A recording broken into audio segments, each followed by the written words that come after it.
अस्सलाम वालेकुम जी। कैसे हैं सब? आप सब बिल्कुल ठीक होंगे, खैर खैरियत से होंगे।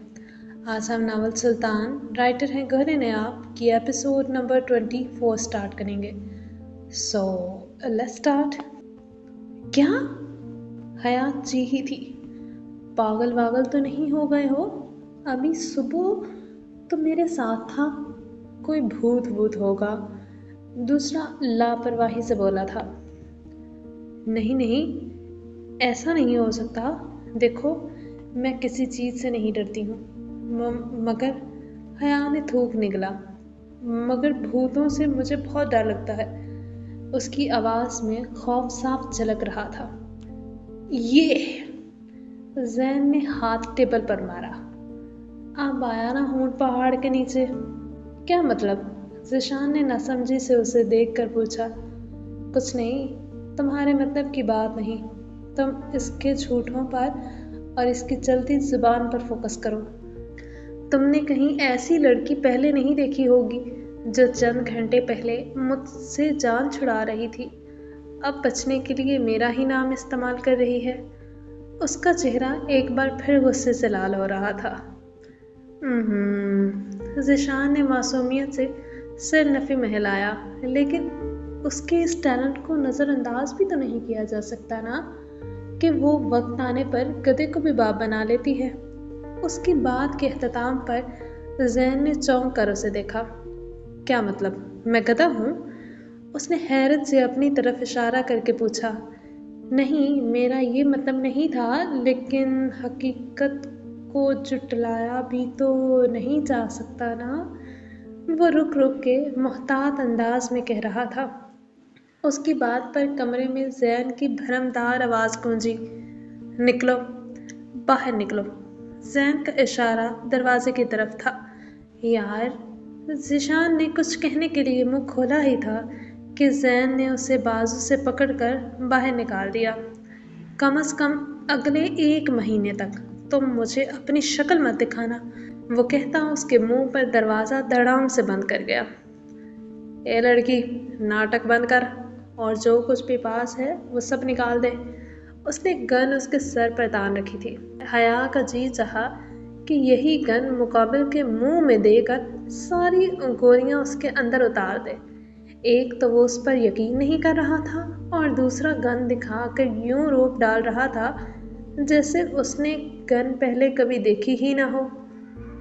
मगर वो अपनी सोचों को अमली जामा नहीं पहना सकती थी, क्योंकि इससे वो पुलिस की नज़रों में आ जाती, जो कि उसके लिए नहायत ख़तरनाक साबित हो सकता था। दूर कहीं पुलिस सायरन की आवाज़ सुनाई दी, जो कि नज़दीक होती जा रही थी। अबे, पुलिस आ रही है, भाग! एक ने घबरा कर कहा तो दोनों यूं भागे जैसे उन्होंने पुलिस सायरन नहीं बल्कि मौत की खबर सुन ली हो। हया जानी तू भी फुटले। अब ऐसा ना हो एक बार फिर तो पुलिस के हत्थे चढ़ जाए, वो खुद से कहती गाड़ी घर के रास्ते पर डाल चुकी थी। सुल्तान ने हल्का सा रुख दिलावर की तरफ किया। हमसे मुलाकात की वजह आपसे हाथ मिलाने आया हूँ। आखिर को हम दोनों का दुश्मन एक ही है। दिलावर ने बात का आगाज़ किया। पहली बात, हम अपने बराबर लाकर किसी को नहीं बिठाते, तो हाथ मिलाने का सवाल ही पैदा नहीं होता। दूसरी बात, हमारे दुश्मन तो हज़ारों हैं। तुम किसकी बात कर रहे हो लड़के? मलिक, नाम बताते हुए उसकी रगें तन गई थी। उसने तुम्हारा क्या बिगाड़ा है?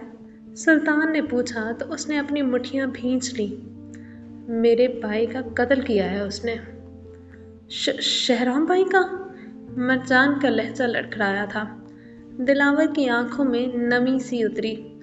उसने सर हिलाकर उसकी बात की तस्दीक की थी। मरजान ने मुंह पर हाथ रख लिया। अगले 1 घंटे में वो तुम्हारे सामने होगा।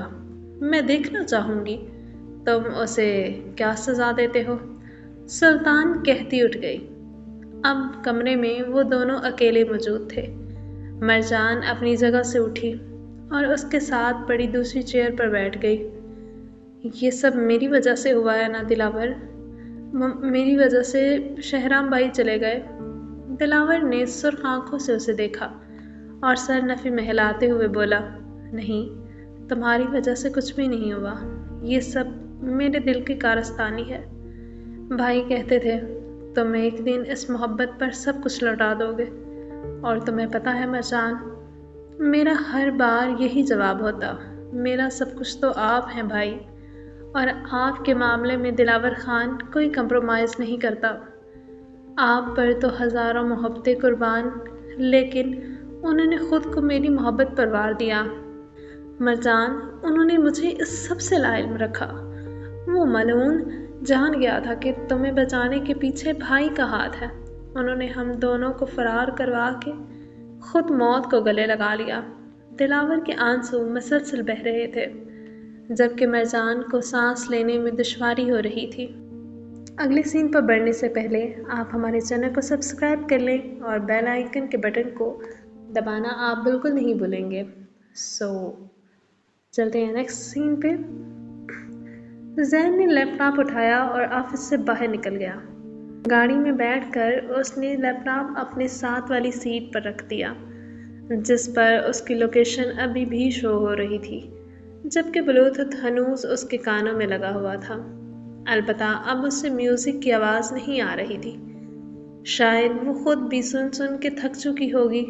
दोनों की गाड़ियाँ अपने अपने घर की तरफ रवां दवां थी। 20 मिनट के ड्राइव के बाद जैन अपने घर पहुंच चुका था। अभी उसे घर पहुंचने में 1 घंटा और लगेगा, जैन ने सोचा था। वो दबे पांव अंदर दाखिल हुआ तो उसकी अम्मी सामने लाउंज के सोफे पर बैठी उसका इंतज़ार कर रही थी, और दूसरी सोफे पर उसकी छोटी बहन बैठी अपने फ़ोन में मगन नज़र आ रही थी। वो अपनी माँ को इंतज़ार करता देखकर मुस्कुराया था। अस्सलाम वालेकुम मम्मी। जैन ने एहतराम से सर अपनी माँ के सामने झुकाया। रुखसाना बेगम ने मोहब्बत से अपने बेटे के सर पर प्यार किया। आ गया मेरा बेटा, उन्होंने मोहब्बत से उसे साथ बिठाते हुए कहा। नहीं, अभी तो रास्ते में है। दूसरे सोफे पर बैठी नादिया ने लुकमा लगाया था। जैन ने उसके सर पर चित लगाई। छोड़ भी दो इन नावलों की जान, पढ़ाई पर भी ध्यान दे दिया करो, हमें हर रिजल्ट पर शर्मिंदा करवाती है ये लड़की।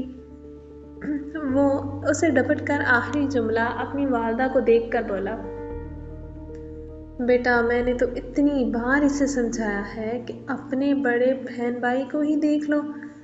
बहन डॉक्टर है, भाई इंस्पेक्टर है, ये सब पढ़ाई, मेहनत और अल्लाह के फजल से ही तो हुआ है। तुम भी कुछ पढ़ लो ताकि कुछ बन जाओ। हाँ जी, अम्मी बिल्कुल ठीक कहती हैं, उसने नादिया की तरफ देखकर अम्मी की बात से इत्तफाक करते हुए कहा था। आपको मेरी सलाहियतों पर क्यों शक है भाई? मैं बगैर पढ़े अल्लाह के फजल से एक दिन बहुत बड़ी राइटर बनूंगी इंशाअल्लाह। वो शान बेनियाजी से कहती जैन के सामने टेबल पर खुले लैपटॉप को देखने लगी। अच्छी राइटर बनने के लिए सिर्फ कहानी बनाना ज़रूरी नहीं, बल्कि अच्छे और उम्दा अल्फाज का चुनाव भी ज़रूरी होता है। वो उसे हकीकत से आशना करवा रहा था। वो मैं नावल पढ़ पढ़ के सीख जाऊंगी। वो हनूज लैपटॉप की स्क्रीन पर नज़र जमाए लापरवाही से बोली। बिल्कुल हयात जुल्फ़कार की फ़ोटो कापी होती जा रही हो तुम, वो कहता लैपटॉप उठाकर अंदर कमरे की तरफ चल दिया। हयात जुल्फ़कार कौन? वो पीछे से चीखी थी। अम्मी, मुझे कमरे में खाना भिजवा दें। वो बगैर जवाब दिए खाने का कहता कमरे में दाखिल हो चुका था। अम्मी, भाई सवाल से बचना चाह रहे हैं। वो अपनी अम्मी को देखती उछली थी। अच्छा, बता देगा तुम्हें, अभी थका आ रहा आया है, वो भी इतने दिनों के बाद। और जिस तरह उसने लैपटॉप खोल रखा है, मुझे नहीं लगता वो सारी रात सोएगा। पहले ही उसकी आंखों के नीचे हल्के पड़ गए हैं। वो कहती अपनी जगह से उठी और किचन की तरफ बढ़ गई। थोड़ी देर बाद वो खाना ट्रे में सजाए उसके कमरे में दाखिल हुई तो वो अपने कमरे में मौजूद नहीं था। उन्होंने खाने का ट्रे बेड की साइड टेबल पर रखा और उसे इधर उधर देखने लगी। जैन, जैन, उन्होंने पुकारा, मगर जवाब नदारद। वाश रूम में होगा। ये सोचकर उन्होंने अटैच वाशरूम का दरवाज़ा नॉक किया तो वो खुलता चला गया। उन्होंने अंदर झांक कर देखा तो अंदर कोई मौजूद ना था। कहाँ चला गया ये लड़का? वो परेशान सी कमरे से निकलकर लाउंज में आई। नादो, जैन किधर है? रुखसाना बेगम के पूछने पर उसने मोबाइल से सर उठाया। जैन भाई तो आपके कमरे में हैं। वो उन्हें जवाब देती दोबारा मोबाइल पर झुक गई। अब रुखसाना बेगम का रुख अपने कमरे की जानिब था। वो कमरे में दाखिल हुई तो सामने का मंजर देखकर उनकी आंखें भर आईं। जारी हैं। सो गाइस, कैसी लगी आपका एपिसोड? कमेंट सेक्शन में मैं आपके रिव्यूज़ का इंतज़ार करूँगी और आप कमेंट किया करें अच्छे अच्छे प्यारे प्यारे, और चाहते हुए हमारे चैनल को सब्सक्राइब कर दें, लाइक शेयर और कमेंट करना आपने बिल्कुल नहीं भूलना। टेक केयर, अल्लाह हाफिज़, बाय बाय।